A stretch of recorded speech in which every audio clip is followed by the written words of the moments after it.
Starship has joined.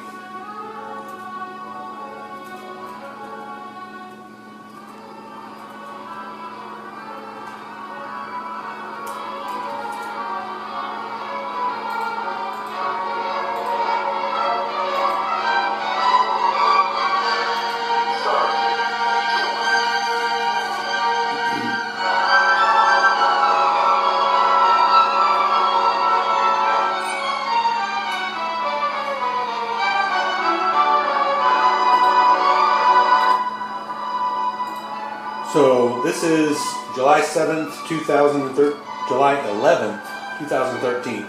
This is Space Nerds in Space, my multiplayer network Starship Simulator game. In the last couple of weeks, I've been working on the power system. I've revamped it considerably. Previously, all of these settings were sort of independent. Now they're coupled together. So, for example, when I raise up the shields, you can see that there's a limited amount of power that is distributed amongst the systems, and as you increase or decrease one system, it affects the other systems. That's because all of these items are modeled as a kind of resistive network, and there's a limited amount of current, and once you reach that maximum current, throwing more parallel resistive loads into the system reduces the voltage, but the ultimate total current is constant. So that's how I've modeled this. And also, you'll notice now that fuel is being used. It's possible for the ship to run out of fuel. And as your ship takes damage, that will also impact performance of the different systems. So, let's see what else. If I turn sensors off, for example, if I turn sensors all the way down, now over here you see nothing here, you see nothing here, you see almost nothing on science, a bunch of haze. You basically can't get anything resolved, you can't tell what anything is. So if you boost sensors up to maximum,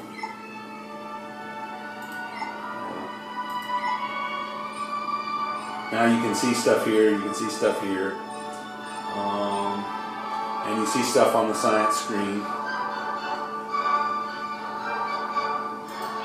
So the power actually does something for the sensors, for the shields, for the phasers also does something. Impulse drive, if I turn this all the way down, then my ship cannot move backwards and forwards. Likewise, if I turn maneuvering all the way down, then I can't turn left and right. So those do something. This is, I've done a lot of work on this. You'll notice these buttons over here. We have, I'll just read them off because they're probably too small to see on the camera. Ship, starbase, planet, ship, starbase, planet, nebula, captain, delete, select none, torpedo, phaser. So what's going on here is I can add things to the universe, like I can add ships just by clicking, just add a bunch of ships wherever I want them, and they take off and start behaving autonomously. I can add star bases wherever I want them. I can add planets. I can add nebulas. Let's see. I can select everything, or let's see. I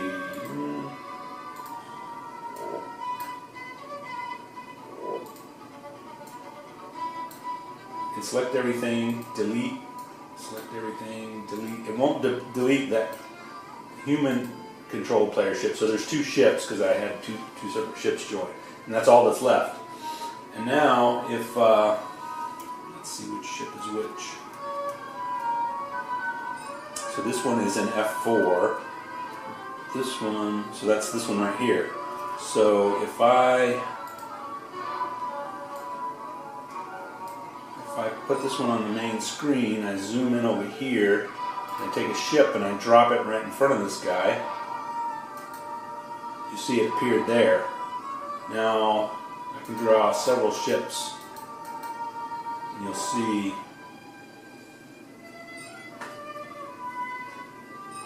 turn everything up over here.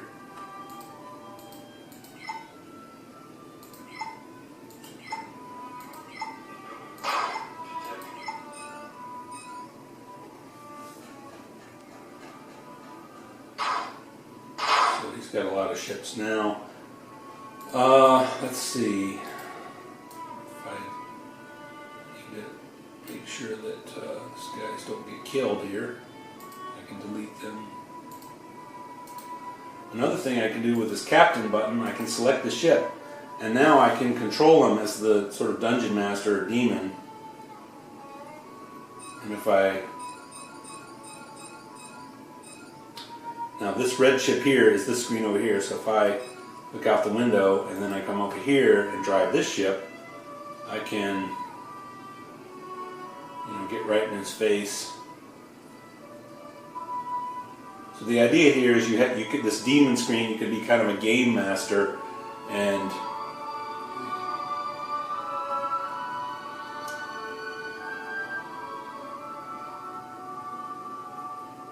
so I'm driving the ship in this screen that is appearing there. I can shoot torpedoes or phasers.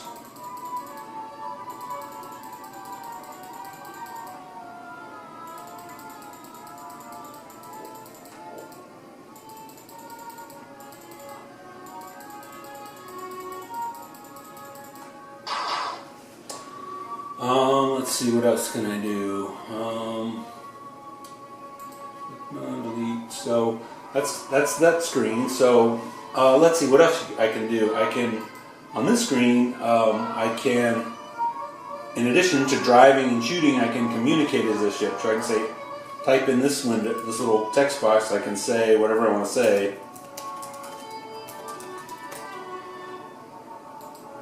And then over here, you can see what I typed right here shows up as if this ship transmitted it.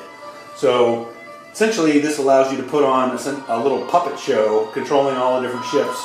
Any ship that you add, you can basically become the captain of that ship by selecting it and drive it around, shoot it, and transmit on the comm screen. So you can set up scenarios or whatever for your players to encounter. So it's kind of a way to do a manual real-time scenario kind of thing. Let's see. So apart from revamping the engineering system totally and getting this demon screen thing working nicely, the user interface is pretty ad hoc and just kind of thrown together, but I was just trying to get it working. So that's where things stand now. Oh, by the way, Google is always dinging me for playing some classical music in the background. Well, this time, come on.